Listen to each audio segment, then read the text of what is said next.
في امريكا، انا عايز مش عارف ايه. ما الاستثمار ده مش معناه تشتري بيت هو من نفسه كده هيأجر نفسه وهياخد باله من نفسه وهيجيب ايجار كويس لا طبعا، كل حاجه عايزه متابعه وتكون فاهم السوق وفاهم الناس وفاهم الشخص اللي هيجي لك ده. انت بالخبره الحياه بتعمل سكريننج للشخص اللي جاي يأجر، لان انت لو اتدبست في باد تيننت انت بتخسر كتير جدا. تيننت يعني معناها مؤجر يا جماعه، امين مستاجر.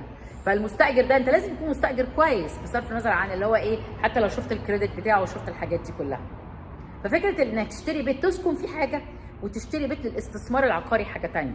الاستثمار العقاري ده نوعين، ان البيت في حاجه جيده هتسكنه على طول وهتلم منه ايجار يدفع مصاريفه ويتبقى لك شويه، او حتى لو هيدفع مصاريفه بس على اللونج تيرم يعني على المدى البعيد هيبقى ايه سعره بيزيد.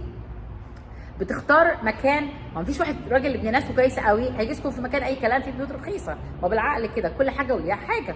لو انت عايز فعلا ده يكون استثمار، ده بتختار مكان كويس حتى لو سعر البيت اغلى، الناس دي بتدفع